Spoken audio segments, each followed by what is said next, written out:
السلام عليكم ورحمة الله تعالى وبركاته. حبيت نزيد نحكي على أنستينا، ولو أنه عطينا هذا الموضوع أكثر من قيمته. حبيت نرجع بالتفصيل الفيديو تاعو هذا تاع وين بيها، لأنه الناس كثير راهم يحكيو عليه. هل عنده الحق؟ هل هو من المخربين؟ هل هو من المحرضين؟ هل هو من المفسدين؟ هل هو إنسان صالح؟ هل هو مصلح؟ حبيت ندرس الموضوع بالتفصيل. الفيديو تاعو هذاك حبيت أول حاجة نشوفه من حيث الشكل، معناها لا فورم. الفيديو في لا فورم تاعو، أول حاجة كان لاحظتو أنستينا بدل ستيل، غير الشكل تاع الفيديوهات. من قبل كان يدير فيديوهات مثل جيوغرافيك، هذه كان يديرهم طوال شويه ويحلل الحاجه ويديرها بطريقه فكاهيه وكذا. هذه المره دارها في صفه صرخه، على شكل صرخه وين بيها، ويعيط بقوه ويذكر السلبيات والمشاكل اللي كاين في المجتمع. اذا قبل ما ندخل في المضمون، الشكل اول حاجه دار غير الشكل ديالو ودارها بصفه اغنيه راب. لكن لاحظتوا الفيديو تاعو ما يتعداش 3 دقائق، 3 دقائق وحاجه. 3 دقائق وحاجه هي عباره عن اغنيه، معناها هو تحول على انه مغني. راح ترجع اغنيه تقعد ترددها باش تسمعوا مليح. لازم تحفظ الكلمات وتعاود الاغنيه عده مرات. اذا هل هو عفوي؟ ما شكيتش انا في المستوى تاعو وعدد المتابعين والخبره تاعو، ما شكيتش يكون عفوي، انه يعني انسان تاب ولا فطن ولا راجع نفسه ولا حاسب نفسه ولا عنده هدف اخر. هو دائما في المزيد من البوز، هو يدير البوز ويدير الكلاش مع هذا اللي يعني معني عليهم، وهما يردوا عليه، هو يعاود يرد عليهم، وهكذا. وزيادة من الشهرة وهذه الأولى البوز. ثاني حاجة جعلها أغنية، هي عبارة عن أغنية راب مع الموسيقى هذيك، تبان لك راه ولا مغني. وين بيها أرواح نروحوا للمجتمع نشوفوا واش فيه. في اول وهله كي تشوف تقول هذا الانسان بالك راح يصلح، راح يهدي للخير ولا. لكن هو في الحقيقه هو راه اصلا راه يشهر بالفساد، راه يزيد يشهر بالفساد. هذا واش لاحظت انا. على كل حال هذه من ناحيه الشكل. من ناحيه المضمون، اول حاجه يقول في البدايه الكلام اللي يهضروا كلام. كاين مناطق في الجزائر مثلا تقول انت الخماج، حاشاكم، راه كلمه قبيحه عند الناس، ماشي معناها وسخ فقط، راه كلمه تعتبر يعني سب. وهو يعاود فيها عادي، ما عندوش، ما يحسبش. خلاص عنده متابعين حتى من خارج الجزائر من خارج الوطن بصفه عامه، ومن العالم العربي والاسلامي والناس اللي يفهموا كلش. يعني ربي يهدينا وخلاص. هو يقول لك حط الكتمان ورواح. حط الكتمان معناها هو انت كلامك يا سي محمد لازم نديروا الكتمان باش نسمعوه. ما نقدرش نسمعوه في العائله، انا ما نقدرش نسمعوه مع خويا ولا. وانت راك دورتها مغني. ربي يهدينا. يعني سبحان الله، نحير انا في المشهورين في الجزائر، المؤثرين هذول اللي يتشهر يزيد من فساد الى فساد، يزيد يغوص، يزيد يضيع. ربي يهديه على كل حال. ان شاء الله نتمنى يروح للأحسن. هو باش يستر حاول يورينا باللي التواصل الاجتماعي باللي فاسد، وباللي المجتمع اصلا فاسد. التواصل الاجتماعي عنده سلبيات وايجابيات. انت اصلا يقول الناس داروا ضجه لانك انت مشترك في هذوك القنوات اللي تنتقد فيهم بصفه غير مباشره. هل انت ديزابوني التفاهه اللي تسميها التفاهه؟ انت تسميها الوسخ والفساد لا، ما ديزابونيتش انت اصلا. ابدا بنفسك. المؤمن يبدا بروحه. ديزابوني انت وخلاص. هذه تبين على انه فيها نوع من الكلاش، ما دخلتش في قلبك على كل حال. ولكن الاثر يدل على المسير. معناها كي نشوف انا النتيجه تاع الكلام تاعك، النتيجه تاع الكلام تاعك انك وليت مغني يا اخي. درت اغنيه راب والناس راهي تردد فيها وكانك يعني درتها يعني مدروسه مليح مليح، ماهيش لعبه. ومن بعد تدير مشاهد سبحان الله، واحد يمس في بنت معديه. هل هذه ممكن في الوسط اللي عايش فيه انت ممكن كاين شي هذا؟ احنا في المجتمع ما كاينش اخويا الشيء هذا. تمس انت في بنت الناس هكذاك، ما كاينش منها هذه الحكايه اللي تحكي فيها انت. في اوروبا ما كيديروهاش الناس.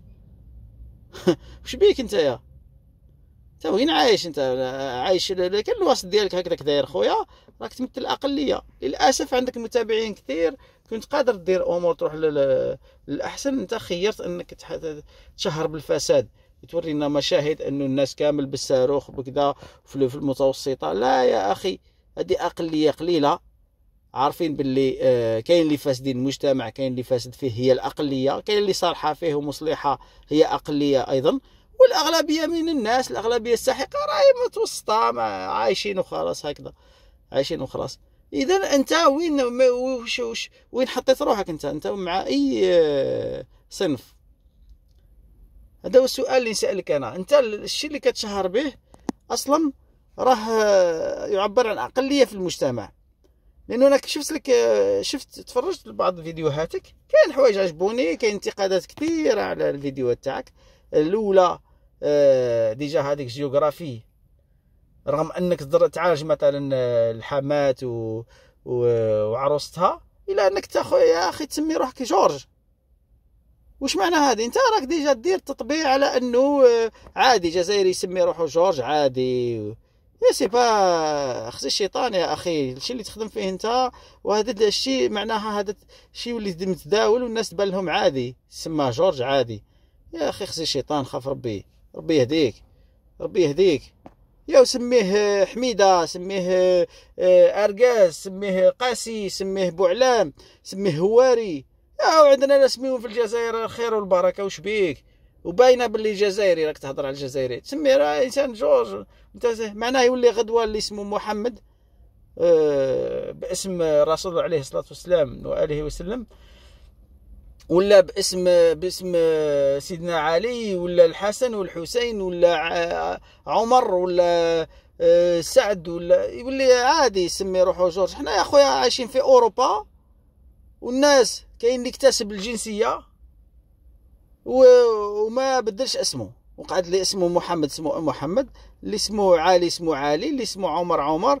وين عايش انت اخويا؟ وين عايش؟ تسمي روحك جورج عادي وضحك صنام. هي تضحك صح، ولكن اخويا بعد في الاخر تبكي. غير بيان سور سولوي كي غيون دارني، معناها اللي يضحك كثير من يضحك اخيرا. واش هذا اخويا؟ تجيب لنا راجع نفسك يا اخي اول حاجه. والشي اللي راك نعاود نذكر، الشي اللي راك تدير فيه انت واللي راك تنشر فيه راه يعبر عن اقليه، ماهوش يعبر عن المجتمع. والناس راهم يتفرجوا فيك باش الاغلبيه باش يهرب من الواقع، لانه الشيء هذاك ما عندوش هو في المجتمع، ما عندوش هذه اللي تحكي فيها انت تاع واحد يستخر من واحد كبير ولا كذا، يصراو مشاكل وكذا وكذا. مي هذه اقليه قليله، والناس المجتمع يستغرب هذا الشيء هذا. وهذه حكايات انت عليك انا اخويا الوسط ديالك هكذاك، بدل الوسط ديالك، دخل في وسط المجتمع الحقيقي ودرنا امور على المجتمع الحقيقي. حتى كي درت امور اللي تعالج المجتمع رحت درت كحلتها. تحكي لي انا تقول لي ايش سميوه القهوي ولا البني ولا كي تسميه انت، ولا الروجي. القهوي عارفها باللي هذه عندها كونوتاسيون غاسيست، كونوتاسيون ديسكريميناتوار، سي لا سيغريغاسيون صاحبي. وين رايح انت هكذا؟ هذا تدخل في العنصريه وفي الجهويه وفي كلش. عارف باللي كاين عنصر اساسي في المجتمع الجزائري يتهكموا به ويعايروه بهذه القهوي. وين رايح انت؟ تجيبها وترجعها عادي، واللي غدوه واحد يسميه الاخر القهوي، وانت انسان مشهور وتعرف انت عندك مسؤوليه كبيره. على بالك حساب تاعك ربي سبحانه يكون عظيم، راجع نفسك. وجيت دير هذه وين بيها زعما باش تصلح؟ يا اخي انا نشوف فيها تفسد اكثر من تصلح، لانك رجعتها اغنيه ماهمش الناس رايحين يجيو. هذيك الطريقه اللي درتها راهي تاع مغني راب اخويا، ماشي تاع واحد حاب يصلح. ما تدخلش في قلبك. نتمنى التوب. انا الامنيه تاعي انه واحد مشهور كيما هكذا عنده هذا الكم الهائل من المتابعين كي نجبدوه يولي مصلح احسن من يقعد في مجال اخر تاع الفساد وكذا وكذا. هذه هي. وانت تهضر على الدعاره وتهضر انت الشيء هذاك راك ديموكراتيزي فيه، ديموكراتيز دي نوسيون ou des idées يا خويا. Et en plus de ça, tu confirmes les idées reçues et les préjugés sur les Algériens, sur la société algérienne. سمعت؟ راك تأكد انت راك متابع حتى من خارج الجزائر، انت راك شخصية عامة، راك تأكد على الأفكار المسبقة ولي كليشيه كيفاش نقولوا بالعربية، الأحكام المسبقة على الشعب الجزائري، أنه عنيف، أنه لا يحترم، أنه كذا. وش راك تزيد انت؟ وين رايح أخي؟ راجع نفسك. ربي يهديك، إن شاء الله يوصلك هذا الميساج هذا. نقول لك أنا ربي يهديك، لأنه نقول لك باللي ممكن ينطبق عليها والله أعلم كلمة حق ورضا بها باطل.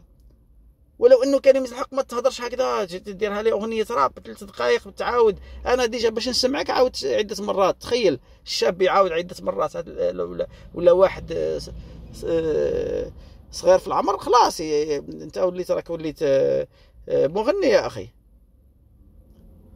هذه هي. وتقول لي وين بيها انت؟ وين بيها؟ وين راك رايح يا انستينا يا خويا؟